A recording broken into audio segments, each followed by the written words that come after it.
नमस्कार दोस्तों, एस्ट्रोलॉजर कपिल मिश्रा में आपका बहुत बहुत स्वागत है। आज हम बात करने वाले हैं मित्रों विशेष रूप से मेष राशि वाले जातकों की संपूर्ण जीवन की कुछ विशेष स्थितियों के बारे में। मित्रों, यदि आप मेष राशि के हैं तो विशेष रूप से यह राशिफल जो है वो आपके लिए बहुत खास रहने वाला है। मित्रों, सबसे पहली बात तो ये है कि मेष राशि का जो स्वामी है वो मंगल है।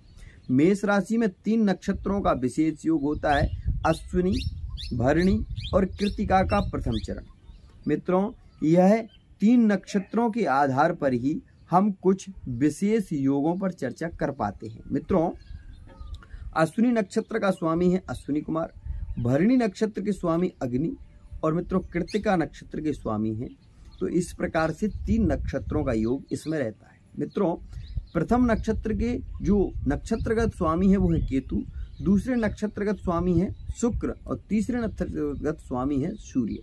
तो मित्रों, एक राशि में 3 ग्रहों का योग होता है और जब एक राशि में 3 ग्रहों का योग होगा तो विशेष रूप से दशा, महादशा और अंतरदशा में इनका विशेष प्रभाव देखने को मिलता है। मित्रों, मेष राशि के जातकों के इष्ट होते हैं हनुमान जी या शंकर जी, दोनों में से एक को आप चुन सकते हैं। विशेष रूप से आपके आराध्य, राशिगत आराध्य जो हैं वो हनुमान जी को माना जाता है। मित्रों, मेष राशि के जातकों के साथ में जैसा कि आपने देखा होगा नरसिंह भगवान का जो स्वभाव है वही उन्हीं के अंश के द्वारा ये मंगल का अवतरण हुआ था और मंगल भूमि का पुत्र माना जाता है। मित्रों, भूमि को विशेष रूप से स्पर्श किया था वराह भगवान ने। वराह भगवान के स्पर्श से ही यह भूमि विशेष रूप से पूज्य मानी जाती है। मित्रों, वहीं भगवान नरसिंह के अंश से मंगल का जन्म है, इसलिए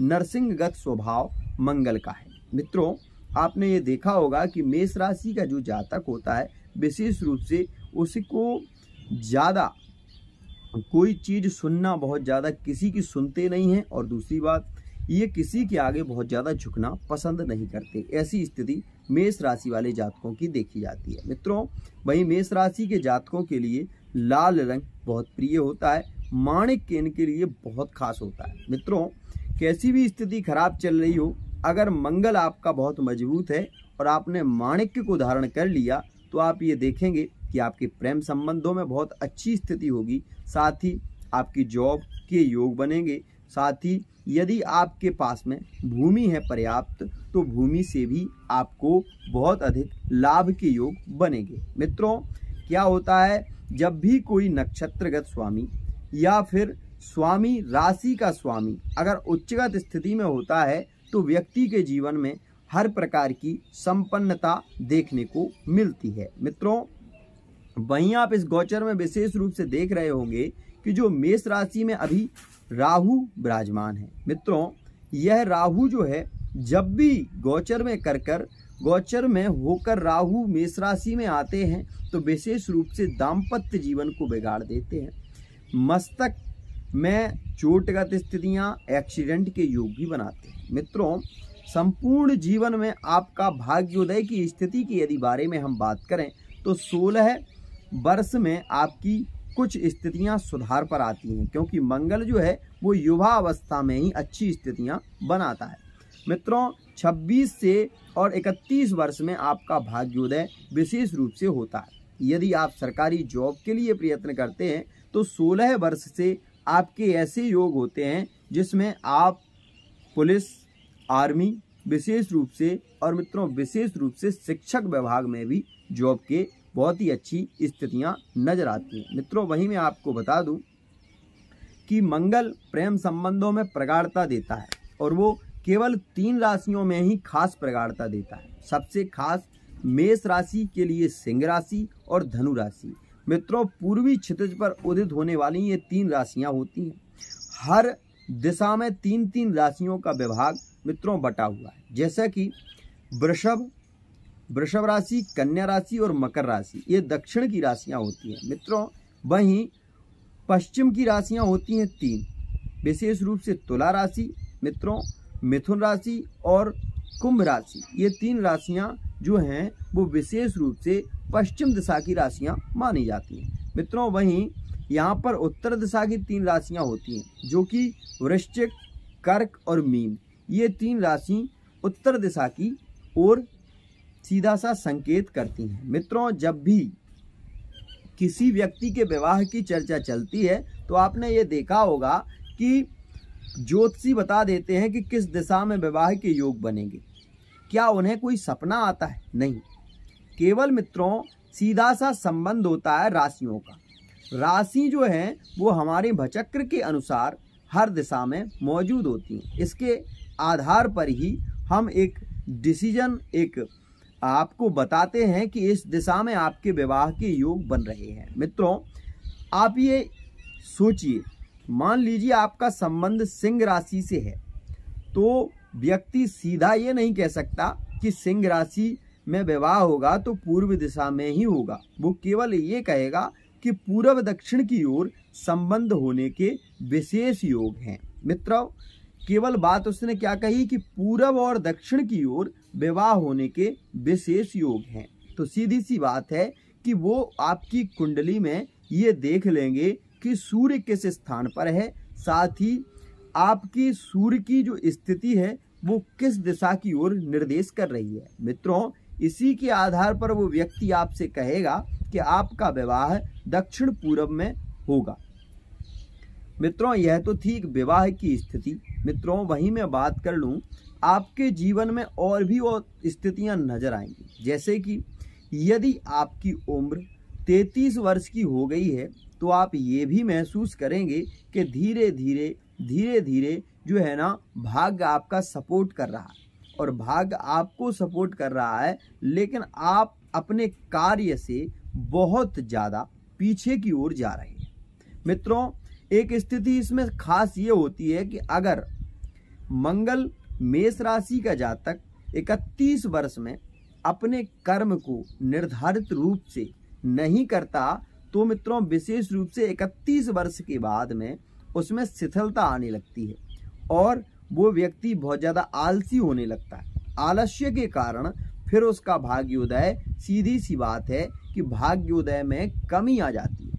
मेष राशि का जातक अपना भाग्य स्वयं बनाता है, इस बात को विशेष रूप से मानकर चलिए। मित्रों, गीता में एक वाक्य भगवान श्री कृष्ण ने कहा है कि कर्मण्येवाधिकारस्ते मा फलेषु कदाचित्, कर्म कर फल की इच्छा ना कर। मित्रों, वैसे भी कोई भी राशि हो, कर्म उसी को करना होता है, लेकिन ग्रह गोचर कहता है कि भाग्यम फलति सर्वत्र न विद्या न च पौरुषम। कहते हैं कि भाग्य अगर बलवान हो तो कोई व्यक्ति पुरुषार्थ करे ना करे, पुरुषार्थ करे ना करे, कर्म करे ना करे, लेकिन अगर उसका भाग्य बलवान है तो भाग्य उस व्यक्ति को वहां तक ले जाएगा। मित्रों, भाग्य कैसे ले जाएगा तो मैं आपको एक उदाहरण के माध्यम से समझाता हूँ। एक व्यक्ति जो है वो पहले बहुत ज़्यादा गरीब था और अब उसकी स्थिति धीरे धीरे, उसके पिताजी की जॉब लग गई और वो जॉब कर रहे हैं, तो उनके माध्यम से धीरे धीरे उनके पास जो पैसा इकट्ठा हुआ, जो धन इकट्ठा हुआ, उन्होंने एक बैंक में उसको रख दिया।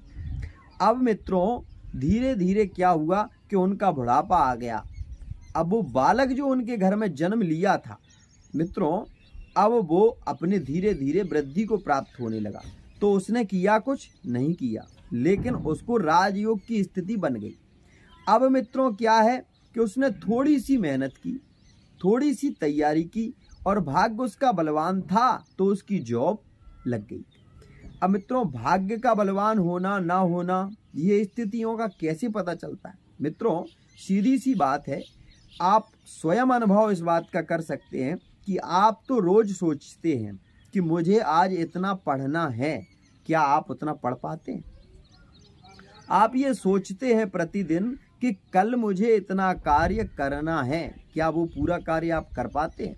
नहीं कर पाते, क्योंकि मित्रों यह जो समय है ये अपनी चाल से बंधा हुआ है और समय किसी के लिए नहीं रुकता, लेकिन हमें परिवर्तित होना पड़ता है। हम एक लक्ष्य को लेकर तो चलते हैं, लेकिन उस लक्ष्य में भी बहुत सी कठिनाइयां आती हैं और हम उन कठिनाइयों को देखकर पीछे हटने लगते हैं। लेकिन मित्रों, जिसका भाग्य बलवान होता है, जिसका भाग्य बली होता है, वो व्यक्ति उस चीज को पा ही लेता है। एक बात और मित्रों, प्रयत्न करे कोई कितना भी, लेकिन कृपा के बिना काम चलता नहीं है। मित्रों, प्रयत्न कितना भी कर लीजिए आप, मान लीजिए एक आम लगा हुआ है, एक आम के वृक्ष पर एक ही आम लगा है और वो बहुत ऊंचाई पर है। आप उसको तोड़ने का बहुत प्रयत्न कर रहे हैं पर आप वो नहीं तोड़ पाएंगे। क्यों? क्योंकि वो उतनी ऊंचाई पर है जहां तक आपके हाथों की भी सामर्थ्य नहीं होती और जहां तक आप पहुंच नहीं पाते। तो मित्रों, प्रयत्न करना क्या हुआ? व्यर्थ हो गया। लेकिन वहीं अगर कृपा हो जाए, कृपा क्या होगी? बोले कृपा ये होगी कि उसी समय आंधी चली और वो आम नीचे आकर टपक गया। ये क्या हुआ? ये कृपा हो गई और कृपा के द्वारा वो कार्य साध्य हो गया। मित्रों, ऐसे ही आप कर्म तो करते हैं, लेकिन जब कर्म का आपको फल नहीं मिलता तो आप निराश हो जाते हैं। यही स्थिति मेष राशि वाले जातकों की अक्सर होती है। वो प्रयत्न बहुत करते हैं, सफलता के लिए निरंतर प्रयत्न करते हैं, लेकिन जब वो एक बार, दो बार, तीन बार असफल हो जाते हैं तो उनके मन में निराशा का कांटा आने लगता है और जब निराशा का कांटा आ जाता है तो वो उस लक्ष्य से भ्रमित हो जाते हैं। ये स्थिति निश्चित होती है। मित्रों, वहीं प्रेम संबंधों में जब प्रगाढ़ता की बात हम करें तो इनके प्रेम संबंध विशेष रूप से 3 राशियों में खास ही होते हैं।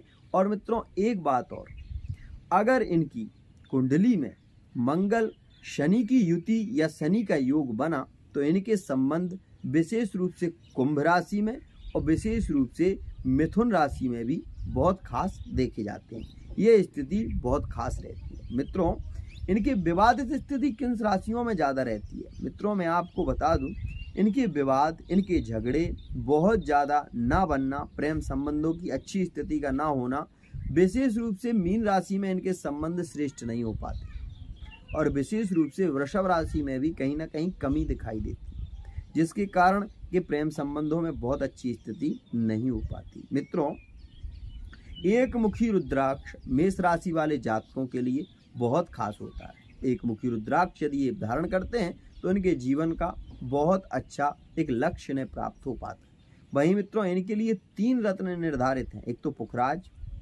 एक माणिक, एक मोती। ये 3 रत्नों में से कोई भी रत्न धारण कर सकते हैं। मित्रों, एक बात और कहना चाहूँगा। मित्रों, सीधी सी बात है, आपकी राशि मेष है तो आपको विशेष रूप से मंगल के बीज मंत्रों का जाप करना चाहिए।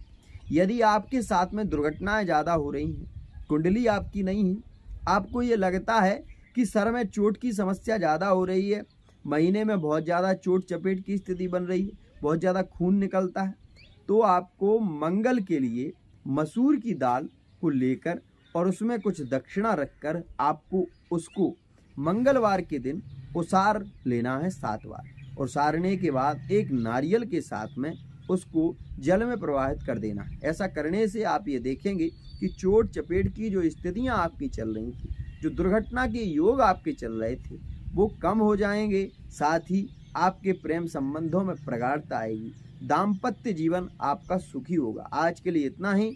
आशा करता हूँ ये वीडियो आपको बहुत पसंद आई होगी। अगर वीडियो पसंद आती है तो चैनल को सब्सक्राइब अवश्य करें। जय